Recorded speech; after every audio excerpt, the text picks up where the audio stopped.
Welcome everyone to another edition of From the Woods Today. I'm Renee Williams and I'm here with my co-host Billy Thomas, and we both work for the Department of Forestry and Natural Resources at the University of Kentucky. And wow, Christmas, holiday, that's what our show is about today. I know. I can't believe, Renee, we kind of made it to the end, almost. We're almost there. I'm telling you, this year has been one for the record books for sure. So, we hope to wrap it up with a big bang. We've got a good lineup today. We're going to have Doug McLaren talking about the story of the Christmas tree. We got Dr. Ellen Crocker talking about mistletoe. We got a tree of the week, and we got a special wildlife sound. So I'm looking forward to a great show. Cram-packed. So stay with us. And if you have a question, type them in the chat pod, or if you're on Facebook, make sure to put them in the comment section and we'll get those answered for you. But since we do have such a cram-packed show, let's get started. You know, that's something I've always wondered, is the story of the Christmas tree, what that was about and how did it come about? And we have Doug McLaren on to let us know about that. Doug wears many hats, and he used to have one hat in our department. Yeah. And now he's the chairman of the Kentucky Tree Farm Committee and the president of the Kentucky Woodland Owners Association. So, Doug, your retirement seems to have gotten much busier than you would have expected, but we're glad to have you with us today for sure. Good. And have to get up early too. This is not a normal time for me, this late in the morning. It's good to be here with you. And I was asked to talk about some of the story of the Christmas tree. So what we're going to do is we're going to talk about the story of the Christmas tree. And it's so good to be with you on today's session of From the Woods Today. Since we're all in this festive season, I was asked if I could provide some facts and information about one of the symbols that is found in many of our homes right now, the Christmas tree. And just how is it that Christmas tree made inroads into our homes to help cheer our festive spirits? To understand more about the actual story of the Christmas tree, we need to better understand the lives of the folks that influenced this tradition. Centuries ago, people's lives were influenced by their limited understanding of their natural surroundings. Winters were dark and winters were long. They were also days of extended darkness, somber and bleak, forbidding, dreary, gloomy, gray, dismal, cold to frigid, murky. Am I getting you into the mood here? Not only were they murky, but they were extremely muddy, folks. Whatever these folks back in the centuries of time before now, whatever these folks needed to survive the winter, it needed to be acquired the previous summer and fall. And to say the least, these were the times that tried men's souls. The winter solstice, the longest night of the year, is December 21. We're actually approaching that particular period of time right now. The day after, December 22nd, marked the beginning, a very slow beginning of brighter times. People of these pagan times believed that there was actually a sun god, and after the winter solstice began, the resurgence of the god's strength began. Every day became brighter. And with that, what they did is anything that was green reminded these folks of warmer, brighter months, and taking this greenery into their homes would be a reminder of the days to come, a belief of eternal life. An early pagan belief is that the evergreens would keep away witches, ghosts, and evil spirits. The true Christmas tree tradition began in the 1600s in Germany. Christians of that particular area would not only bring in the greenery, but they would also decorate it. In the New World, here in the New Americas, the Puritan religion dominated, and this influence from European Germans decorating trees was not accepted because of its pagan beginnings of the greenery keeping away ghosts, witches, and spirits. But by 1830, German immigrants began to settle throughout the northern states spreading their Christian custom. One being the Christmas tree found inside the homes. The biggest influence of using the Christmas tree took place in London, England, 1838. Queen Victoria was in power, and she was wed to Prince Albert, who was of German ancestry. Prince Albert brought with him to the London castle the German custom of having a decorated Christmas tree.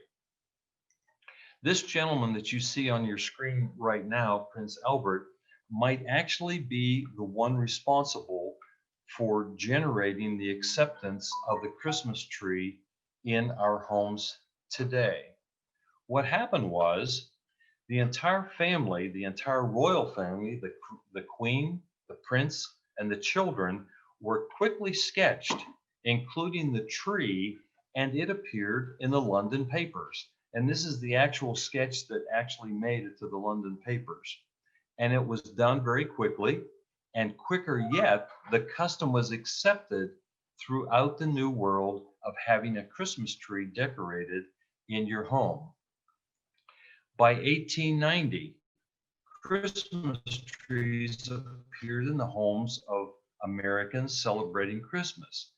Many of the early trees inside the home were only 4 feet tall, table models of what was yet to come. By 1900, public displays appeared, and in 1923, the White House adopted the annual National Christmas Tree celebration. Here is a verse, a very famous verse from a German Christmas carol, and it explains the meaning of the green branches of a conifer being placed in a home during this festive season of so many years ago. O Tannenbaum, Tannenbaum is Christmas tree, with what delight I see you when winter days are dark and drear, you bring us hope for all the year. So what happened is we simply had a generation of change over time, and people quickly learned to adapt to this new celebration of bringing a Christmas tree into the home. And that's where we are today, having a Christmas tree in our home. So I hope that's a little bit of brief history. There's a lot more if you want to go to all the different websites and look around. There's a lot more information about Christmas trees, but this is kind of a compact summary of what actually took place. So with that, I would like to wish you all happy holidays for the next few weeks. And we do hope that 2021 is a lot different than what 2020 is. And I hope that it's in a very positive manner in which we go. So happy holidays to everyone, and thank you all for having me on today. It was a joy. Thank you. Doug, we greatly appreciate that. I've always wondered what the story behind the Christmas tree was, and when we got this idea about using this for the show, we were like, Doug, he's got to do it. So you're the man. Yeah, nice job, Doug, for sure. Thank you. Yeah. So doesn't look like we have any questions to talk about, but I was just wondering, I mean, how many different Christmas trees are there, varieties that people use? Do you have just kind of like a guesstimate? What it comes down to is numbers, I'm not sure, but what it comes down to is geographical areas of just United States. And that is that here in the eastern part of the United States, in the southeastern part, you have a lot of conifers that are being used. And then when you get out west, you have a lot of firs and other species that are used. For your audience, what may be interesting is it's not so much the species, it's the ability to hold Christmas decorations. And the white pine is probably the worst tree to get unless it has been trimmed properly. But if you go out into the woods or wherever and get a white pine and bring it in and start putting decorations on, the lights first and then those ornaments, the branches just tend to fall down as well as the decorations on it. So they have to be pruned, especially a white pine has to be pruned very well so that it holds those decorations. But there's many different species, and geographically, wherever you are is the most adopted tree.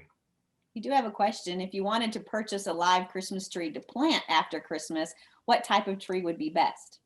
Oh, after Christmas? If you wanted to Um, plant the tree. Yeah, yeah. So make sure that you get roots on it when you go and buy this. Yeah, there's a lot of those out there.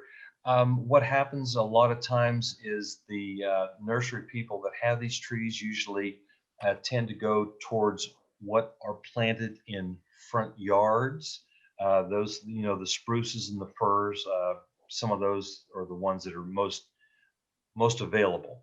A white pine would be a very good one to plant afterwards because it does grow naturally here and it'll take on the form. But there's a lot of different ones. Whatever is being sold in the nurseries in your locale would probably be the ones that could be best planted out, but not a problem whatsoever. Wait till after Christmas and you get a bargain on those ones that have been balled at the nurseries, unless you want to use it in your house first. But I actually did that. In fact, Herb Lloyd was on yesterday with Tree Farm of the Year, and we actually got a tree from him that was bald. It was a spruce, and we planted it, and it's now 30 feet tall. It started out at 6, but now it's 30 feet tall. Wonderful. And I'll remind folks that we do have a Kentucky Christmas Tree Association here in the state. There may be some trees still left out there on their farm. So please check that out and support our local Kentucky Christmas tree growers wherever you can. Yep. Maybe what you could do, Billy, is find that address if you would be so kind, and throw that up there for people to find some Christmas trees. Yeah, we'll drop that in the chat pod and on our Facebook page as well. So Good. Wonderful. Well, thank you, Doug, for coming in and talking about the story of the Christmas tree. We greatly appreciate it. Thanks again for having me, and again, happy holidays for everyone that is out there watching us. Thanks again. Doug, thanks. Really appreciate all the work you do here in Kentucky, and a big shout out to all the Kentucky Woodland Owners Association members out there, and let them know that they've got a great leader right now. So thank you. Great. Thanks. All right. Well, moving on to our staying in the theme, though. Staying in the theme, exactly, is our tree of the week. Yeah. So Laurie Thomas, if she's available, she gave us a special tree that you may be bringing into your home right now. Exactly. Yeah. So sticking with the holiday theme, I went with American holly this year, which is a native tree of Kentucky and is widely used as Christmas decorations for our wreaths and using garland and whatnot. And it's been known and used for centuries. So this isn't something new. So yeah, hopefully you enjoy learning a little bit about the Native American holly. Well, thank you, Lori. I'm Laurie Thomas with the University of Kentucky Forestry and Natural Resource Extension, and I'm here with the tree of the week, the American holly. American holly, Ilex opaca, is a broad-leafed evergreen tree. Its foliage and berries have made it a popular holiday tree for centuries. It is also known as white holly and Christmas holly. American holly is a small to medium-sized tree that typically grows 40 to 50 feet tall and about 1 to 2 feet in diameter. Trees grow slow and typically reach maturity between 100 and 150 years. The tree has short, crooked branches, and the crown is usually rounded to pyramidal in shape. In addition to being a popular holiday tree, it is also a widely used landscape tree, and the berries are a favorite of many bird species. American holly is native to primarily the southeastern United States, with some occurrences in Massachusetts and Pennsylvania. In Kentucky, it's found primarily in the eastern half of the state.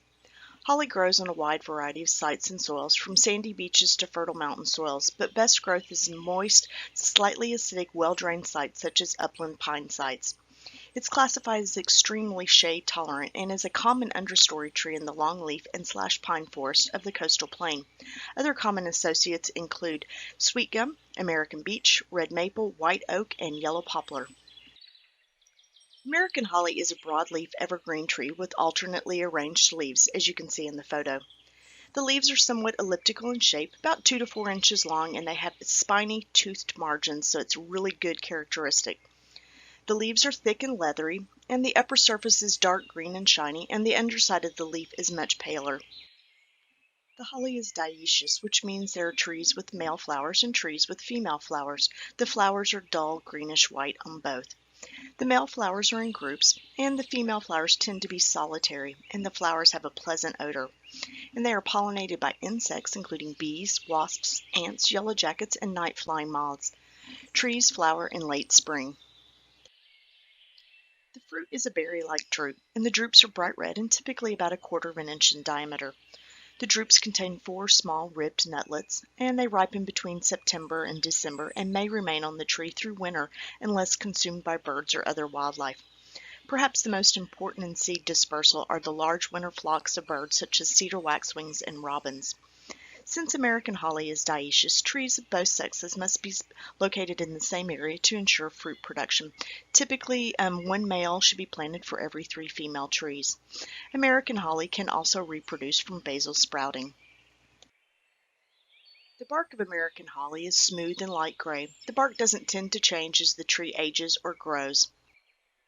American holly wood is one of the whitest woods known. It has white sapwood and ivory white heartwood, and the growth rings are almost indistinct. The wood is heavy, tough, and close-grained, and knots are common, which can reduce the usable area of wood. The wood must be kiln dried shortly after cutting because a blue-gray fungal stain develops on the wood. The wood also shrinks and checks or warps if not properly seasoned. Holly, especially the fruit, is an important wildlife food. The fruit is eaten primarily by birds, but some mammals, including deer and squirrel, eat the fruit as well. At least 18 species of birds, including robins, cedar waxwings, bluebirds, mourning doves, wild turkeys, and bobwhite, are known to eat the fruit. And small birds, such as the American goldfinch, use this evergreen for winter cover. The nectar of the holly makes excellent honey. The wood is used for veneer and to a limited extent as pulpwood and lumber. Greatest use of the wood is for specialty items such as cabinet inlays, small pieces of furniture, pins, novelty items, wood engravings, scroll work, woodcuts, and carvings. When dyed black, the wood resembles ebony, and it was used for piano keys, violin pegs, and fingerboards. American holly has long been a widely planted landscape ornamental due to the attractiveness of its foliage and its fruit. There are more than 1,000 different cultivars of American holly. The best cultivars are selected for bright fruit displays and attractive leaves and dense habit. The national champion American holly is in White, Arkansas. It is 182 inches in circumference, 64 feet tall, with a 63-foot crown spread. The Kentucky champion American holly is in McCreary County. It is 56 inches in circumference, 48 feet tall, with a 32-foot crown spread. If you'd like to know more about champion trees, check out American Forest National Champion Trees or check out our Kentucky Division of Forestry Champion Trees. Now for a few fun facts about American holly. The berries are a favorite of cedar waxwings, and flocks have been observed to completely strip a 35-foot tall tree of berries in just mere minutes. Bernheim Forest and Arboretum in Kentucky has one of the best collections of American holly. Native Americans preserved holly berries for use as decorative buttons, and they were a highly prized trade item. There's a great deal of superstition around American holly. It was believed that planting hollies near buildings would provide protection from witchcraft and lightning. It was also believed that the flowers of holly could be used to turn water to ice. American holly is the state tree of Delaware. The scientific genus name Ilex is the Latin common name for holly oak, Quercus ilex, and the species name Opaca is Latin for dark or dull or shady, opaque, in reference to the dark green leaves. Thanks for joining me to learn about the American holly. I hope you get the opportunity to get out into your woodland, a local park, or neighborhood and enjoy the American holly, a holiday favorite. For doing that. We greatly appreciate it. It seems like our show is talking about a lot of traditions and things that people used to believe with these different things going on. So are all hollies evergreen? Yep, they're not. We have probably 15 or so different types of holly that we find in the United States. Many of those are shrub form. And some of you all may have planted holly as a shrub. We have many of them that are deciduous, though, that will lose their leaves. But American holly is a lovely evergreen, so it makes it a great piece in a landscape because you've got some greenery all year round. Plus, it's great for wildlife for that winter cover. You know, they've got some place to hide. especially our little birds. So Yeah, I have some holly bushes in my front yard, and I swear if I didn't keep them cut, they would be trees after a while. Oh, excellent. Laurie, thank you. We really appreciate you doing these this whole year. We've got a whole catalog now of trees of the week. You've highlighted, I don't know, 40 species now, I think, or so. So thank you so much. we still have, remember, we've got more than 120 different kinds of trees in Kentucky, so we still got a little bit to go. Okay. So You won't run out next year even. Yeah, I know. you're booked for next year. So right. excellent. Thank you so much. Well, happy holidays, everyone. Yeah, thank you much. You know, Renee, that was really neat. So 2 really important trees, or I guess groups of trees that we all think about here during the holiday seasons. Definitely. You know, and now we're actually going to do a wildlife that we're thinking about during the holiday season. Some people may not, but we have Dr. Matt Springer on to talk a little bit about that. And Matt, you want to tell us a little bit about the video without giving it away? Sure. So this holiday tradition actually goes back to Roman and ancient Greek times, and is, well, we can get into a little bit later, I guess. We'll just wait and see the video Try first. not to give it away. Okay. All right. So without any further ado, we'll go ahead and roll the video.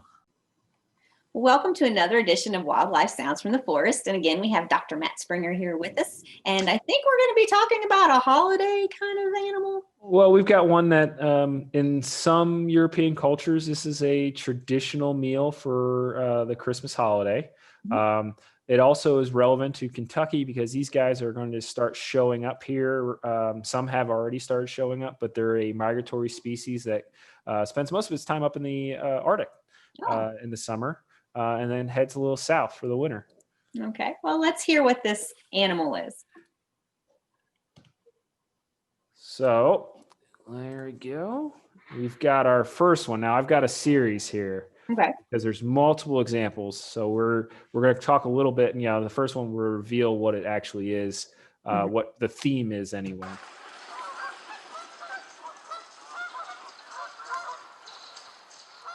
Pretty straightforward, right? Right. So you go to any park in the area in town here, and you're going to see these guys.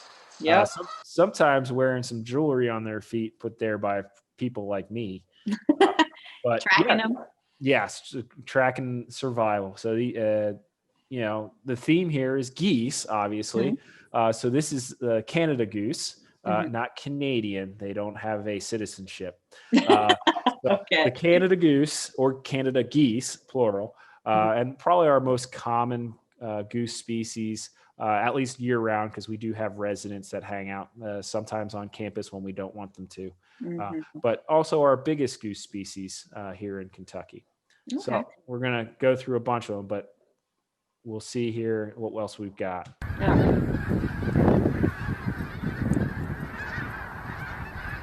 Now, what stands out here is a lot more voices, right?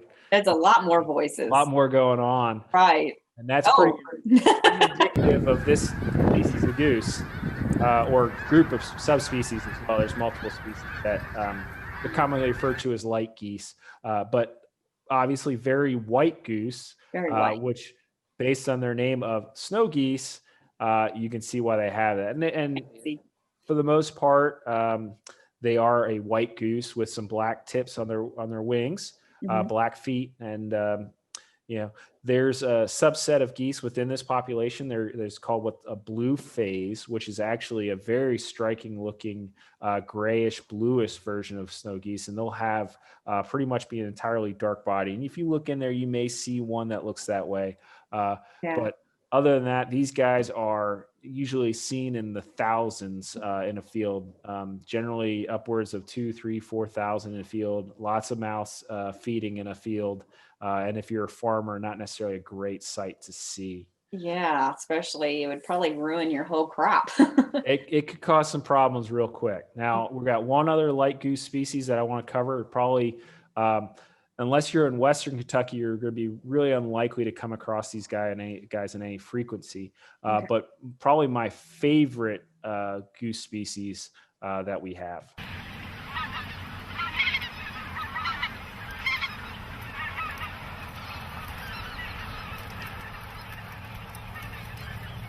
And that's another high pitched sound, right? And actually referred to as a yodel. So the yodel birds is one of the things that they're called in hunting communities on occasion. And that is our white-fronted goose or speckle-bellied.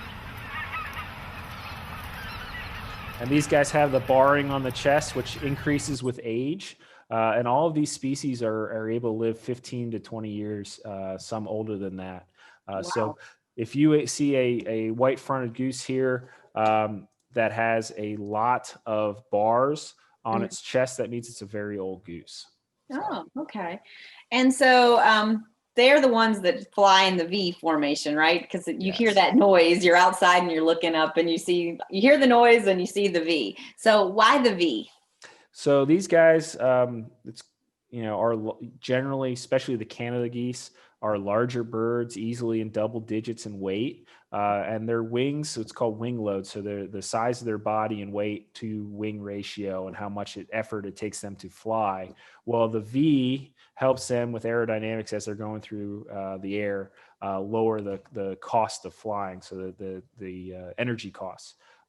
And unfortunately, we talk, the movie Mighty Ducks there with the V formation. Ducks don't hold to that as well as geese. Almost always you'll see geese in some form of V, unbalanced or balanced.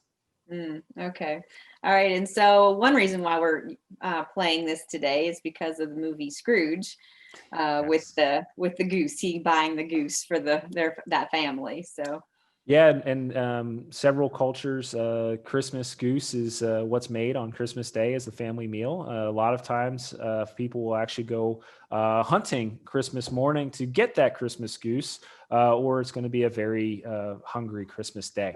So, yeah. Yes. All right. So as far as, do these guys build nests then whenever they get to, I guess, wherever they're going? Yeah. So so we see them a lot more in the winter because they're actually coming down here to escape the cold of the Arctic. They will fly up and get into the very far northern provinces of Canada to nest. And they'll nest in colonies for protection in some cases, or at least loosely formed areas that have a bunch of geese in them. And to the snow geese there, those that have thousands in the field have actually caused some problems in terms of eating out their nesting areas in the Arctic. Their populations are so high, and there's what's called a conservation season in February, March, which is after most waterfowl seasons ends, which allows hunters to shoot as many snow geese as they want to try to lower that population to decrease the loss of vegetation in the Arctic. Okay. And how many, what are their children called, I guess, and how Goslings. many do they have? Goslings. Yes. Okay. Yeah. So anywhere from 2 to 6 usually, or more in some cases, but yeah, 6 is 5, 6 is a good number. And these guys, especially the Canada geese, there's some subspecies, the giant Canada geese, which are the ones that we'll see that don't leave. They're more likely to be what we call resident geese. They are very protective and very aggressive and quite large. And as someone that's been on the receiving end of a non-agreeable interaction per se, they can hurt. So you definitely want to give them their space come nesting season, and when those big males start honking at you, give them their space. Yeah, I was walking out at McConnell Springs one time, and they did not want to move off the path. They were honking at me, and so I kind of just went around them. Yeah, you want to make yourself, put your arms up in the air, spread them out, make yourself look as big as possible, because they will, if you push them a little bit too much, they can come and attack you, and they'll bite and scratch. And actually the thing that hurts the most is they'll hit you with their wings. So it's not a great experience. Yeah. All right. Well, thank you for coming in and talking about them. No problem. Now that everybody knows what it is, I don't know if you want to continue on with your story. Well, I guess I mentioned how it's using or consuming a Christmas goose goes back to ancient Greece and Roman times, and that has a lot to do with agricultural practices. As a lot of folks actually had geese as part of their farm, and they were the fattest and the most flavorful right after the harvest in the fall. So that meant it was about time to eat them. So why not have them and have that great meal for a holiday? So, Okay. Yep, that's kind of the reason why they were very widespread in Europe, and they're a very common species to have as an agricultural member of your farm. So widespread use. Mhm. So we have these around Lexington, correct? A lot, the same variety that of one of those that you showed. All three of those can definitely show up in Lexington. The Canada goose is the probably the most prevalent in the bluegrass region. But if you get further west, out towards the land between the lakes, it's not a rarity to see thousands and thousands of those light geese, the snow goose, and to a lesser extent, the speckled belly, the white-fronted goose, who's just not as common here as, say, on the West Coast, where in that flyway there's a lot more of them. But you know, they're a smaller goose, but they make up for it in the flocks that you see them in terms of, you know, it's impressive to watch geese just fly over for 30 or 40 minutes straight. Oh goodness, I bet. And how far down do they go? I mean, we're not as We're not low. Well, so what we see with waterfowl is they will go as far as they need to in some cases where the snow line and the freeze line will actually dictate how far they migrate each year. There are some species then and individuals that'll go all the way down to Texas every year, no matter what. But what we see increasingly is that they will kind of only go as far as they need to, because if you think about it, it is energetically costly to fly all the way down to Texas or further. Yeah. All right. Well, thank you so much for coming in today and talking Appreciate about it, that. Matt. Thank you very much. All right. Well, keeping on with our holiday theme, we told you we were all holiday based today. We have Dr. Ellen Crocker, and she's kind of telling us right there with her screen on what she's going to be talking about today. Hey everyone. So I'm excited to be chatting with you today and talking in this fun episode, all sorts of different holiday stuff. And today I'm going to be talking about the mystery of mistletoe. So it's that time of year when you hang some mistletoe, but what exactly is mistletoe and why do people kiss under it? You might be surprised to learn that mistletoe is actually a parasitic plant. It gets its food by living on and parasitizing other plants. Pretty romantic, right? There are actually many different types of parasitic plants out there.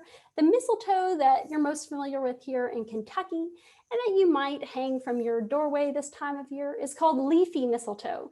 It's leafy because it has leaves that, at least for a mistletoe, are pretty big and green. And that's significant because those green leaves photosynthesize. And because of that, the mistletoe supplies its own sugars. So it still depends on the plant that it's living on, its host, for water and nutrients. But it's providing something, it's bringing something to the relationship, right? So if you think about it, most plants would get water and nutrients from the soil. So they would be tapped in and they'd get things from their roots that way. Leafy mistletoes, like the ones that we see, actually send structures called sinkers into their branch tissue and steal their water and nutrients that way. Still, those leafy mistletoes are not too bad for their hosts. Yes, they could be an issue if the tree is totally covered with them, especially if we're having a drought or something like that that's already stressing the trees for water. Or maybe in an ice storm, providing extra weight that could weigh those trees down and cause them to be more damaged.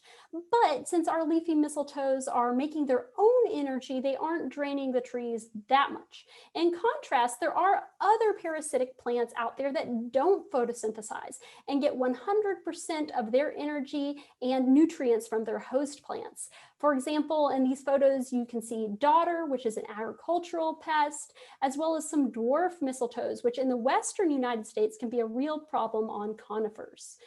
So mistletoe grows on a wide range of different hardwood trees in our area. And what to look for if you're trying to find them? Well, right now it's pretty easy because they're evergreen. So they really stick out in the winter when the tree that they're on has lost its leaves. And if you're wondering, why does that tree still have leaves on it? It might be that it actually has mistletoe up in the canopy. And it causes this swelling of the branch where it's infected. And if you cut through that swelling, you can actually see that the mistletoe tissue is a different color typically from the tree that it's living on. So it might be this bright yellow or green yellow color. You can distinguish it, but you can see that it's growing right into that branch. So how does the mistletoe get there to begin with? Birds eat the fruit and they might land on another tree and deposit those seeds. Those will then germinate, penetrate the bark of that tree, and grow into the vascular system of the tree. So kind of sticking with the theme for today, the history of mistletoe is really interesting. And mistletoe has a really important kind of cultural tradition in a lot of different European cultures, whether we're talking about the Greeks, Nordic people, the Druids. And there they have a leafy mistletoe that's actually a different species from ours, but it looks pretty similar. And it's very similar in a lot of ways. So in many of those cultures, there's a religious significance tied to mistletoe that precedes the arrival of Christianity. So there are many popular mistletoe myths. Maybe this is because they grew on oak trees, which were considered sacred. Maybe it's because the mistletoe retains its leaves in the winter when other trees lose theirs. There was even an ancient Greek theory that mistletoe held the life of oak trees after they had lost their leaves in the fall. Regardless, there are a lot of different kind of traditions that have mistletoe having a mystical power. It was used in particular for healing, and the Druid word used for mistletoe actually meant all healing. So it was used for everything from conceiving to protecting against fire, to healing ulcers, to finding treasure. You name it, mistletoe was used for it. Some of those attributes are undoubtedly from, those myths, but there's actually probably some truth in there as well. And there's even pharmaceutical companies that are still exploring some of the medicinal potential of mistletoe, but I would warn you that our native mistletoe is at least somewhat toxic, so not something I would recommend exploring. So none of that answers the question of where did this tradition of kissing under the mistletoe comes from. So who knows exactly, but it's probably tied to the traditional use of mistletoe for fertility and conception. It started, even in the 1700s, people were already kissing under the mistletoe. Another reason might be the fact that this time of year, there's not a lot that's green around. And if you're looking for some pretty decorations for Christmas, then mistletoe is a good one to pick. It could be nice even this time of year. So whatever the reason, I hope you enjoy mistletoe and that you and your family have a great holiday season. Thanks, Ellen. We greatly Excellent. appreciate that. That was very interesting. And so should you control mistletoe if you see it on your oak tree or whatever tree it happens to be on? And if so, how do you do that? So that's a really good question. I get it a lot. And I'd say our mistletoe, the one that people see most often, isn't really a cause for concern. Most of the time, it's just, a little branch here or there in the canopy of a tree. And as I mentioned earlier, it's not draining that much energy from the tree. It's not, draining the sugars from the tree. It's just stealing water and nutrients. So most of the time, the trees are fine. Now, there can be some exceptions to that. And if you do want to get rid of your mistletoe, really the only way to do it is to prune it out. So some of you know Dr. Bill Fountain, and he loaned me some of his mistletoe samples. So I've got some right here for you. And here you can see a branch that had mistletoe growing in it. This is the mistletoe, and this is the tree that it's growing on. They are growing right together. And there's really no way to get rid of this mistletoe other than cutting it out of that tree. So you'd really want to prune those branches. You'd want to follow proper pruning techniques. So not just kind of cutting out the mistletoe, but cutting it to a place that's going to allow that tree to recover and seal over that wound to some degree. Again, most of the time it's not really merited, but if it's bothering you or if it's causing bigger problems, you could certainly do that. So I noticed a lot of the pictures that you showed, it was way up high. And so we had a question. It seems like mistletoe grows high in trees. Does it ever grow lower? So it's going to be coming out on those branches, which a lot of times are going to be higher up in the trees. I'm sure you can find it growing lower, although a lot of those will get swiped for holiday decorations, because it's hard to reach those ones that are really high up in the tree. You need to shoot it out of the tree, or some pole pruners to get it out. So does it grow every year if you don't do anything to it, or does it die out after one season? No, it's going to continue growing. So for example, this one that I have, the sample right here, I don't know if you can see, but it's actually got, growth rings, and it's growing for many years. So they do send these kind of structures into the tree that basically anchor it. And it'll grow for many years along with that tree. So would you consider mistletoe kind of like a mushroom fungus too? I mean, are they similar in kind of? So it's a parasite, and it's considered a pathogen because it's growing so intimately with that host. I guess if we're looking for the romance in the mistletoe relationship, maybe it's how close it grows with its host tree, although it's a bit of a one-sided relationship there. Not a healthy one, I don't think, but it needs a living host. It requires that tree to be alive to support it. So a little bit different from other plants that you can think of, although there are many other parasitic plants, and I'd say this one is relatively harmless, all things considered. All right. Very interesting, Ellen. Thank you so much. Really appreciate that. Thanks that for having me background on. on that. Yeah. Oh, Renee, what a great show. We've covered a lot of ground talking about the holiday season and a lot of the plants and wildlife that are associated with the season. And, I'd like to take this time to thank all of you all for being with us over the course of this crazy 2020 year. We do want to let you know that we're going to be taking a brief hiatus for a couple of weeks. We will be back the first Wednesday in January, and we'll look forward to seeing you all then. But thank you all for supporting this show over the last year. It's been a really great experience, Renee. It definitely has. And, we plan on making 2020 even better. And so we're just or 2021 rather, we'll keep on going with the show. And we greatly appreciate it. And again, if you all have any topics whatsoever, we're planning out 2021. So email them to us. We always have suggestions. We've taken several suggestions from folks and put them on the show. And so we always greatly appreciate that.